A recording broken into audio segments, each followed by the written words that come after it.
વિક્રમ સંવત 1552 શ્રાવણ સુદ 13 નો એવો દિવસ હતો કે જીવનભર બધાને યાદ રહી જાય। યવન બાદશાહની ફોજો હિન્દુ મંદિરોને તોડતી તોડતી મથુરાથી વ્રજ તરફ કૂચ કરી રહી હતી। અને દિવસે શ્રીજી બાવાએ રામદાસ મુખિયાજીને પાસે બોલાવી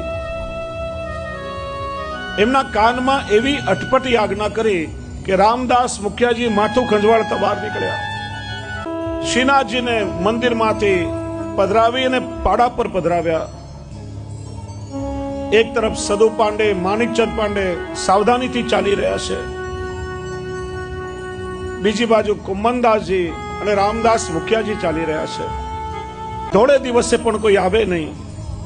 અહીં પહોંચતા પહોંચતા સદુ પાંડે, માણિકચંદ પાંડે, કુમનદાસજી આ બધાના કપડાય ફાટી ગયા અને શરીરમાં કાંટાઓના કારણે ઉજરડાએ પડ્યા। પણ ત્યાં જ પેલી કાંટાળી ઝાડીઓમાંથી નાગા સંપ્રદાયના મહંત ચતુરાનંદ નાગા ત્યાં પ્રગટ થયા। ચતુરા નાગાના નામથી ઓળખાતા એ ચતુરા નાગાએ શ્રીનાથજીને સાષ્ટાંગ દંડવત કર્યા। ચતુરા નાગા કે કૃપાનાથ બાજુમાં ટોંડ ગામ છે, ત્યાં ભયંકર દુકાળ પડ્યો છે। છેલ્લા 2-3 વર્ષથી વરસાદ થયો નથી, લોકો દુખી થઈ ગયા છે। મેં તો કલ્પના પણ નથી કરી કે આપ સામેથી કૃપા કરી પધારીને મને દર્શન દેશો। કૃપાનાથ, આપે મારો મનોરથ પૂરો કર્યો। આ વનમાં કંટોલા ખૂબ થાય છે, પ્રભુ મેં આપને માટે કંટોલાનું શાક સિદ્ધ કરી રાખ્યું છે, આપ અરોગો।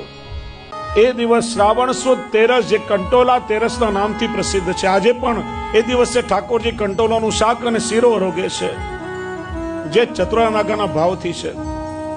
શ્રીજી બાવાએ ચતુરા નાગાને સામે પધારીને દર્શન આપ્યું અને આજ્ઞા કરી, ચતુરા, હવે તમારે અહીંયા રહેવાની કોઈ આવશ્યકતા નથી, તમને તમારા તપનું ફળ મળી ગયું છે, તમે ત્યાં પાછા જાઓ।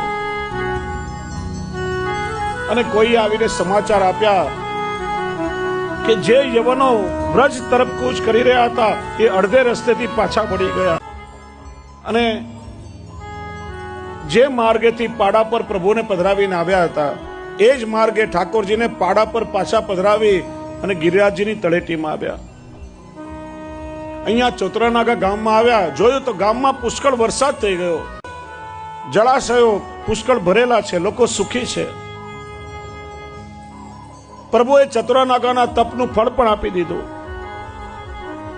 અને આ પાડા પરથી શ્રીનાથજી બાવાને જેવા મંદિરમાં પધરાવ્યા, એ પાડાએ શ્રીનાથજીના મંદિર તરફ એક દ્રષ્ટિ કરી અને પોતાના પ્રાણ ત્યાં જ છોડી દીધા છે। અને નિત્ય લીલામાં એ પાડાનો પ્રવેશ થઈ ગયો અને શ્રીનાથજીએ કૃપા કરી એ પાડાનો ઉદ્ધાર કર્યો અને વનમાં જે જીવો પશુ પક્ષી પ્રભુની પ્રતીક્ષા કરી રહ્યા હતા એ વનમાં પધારીને પ્રભુએ બધાના મનોરથ પૂરા કર્યા।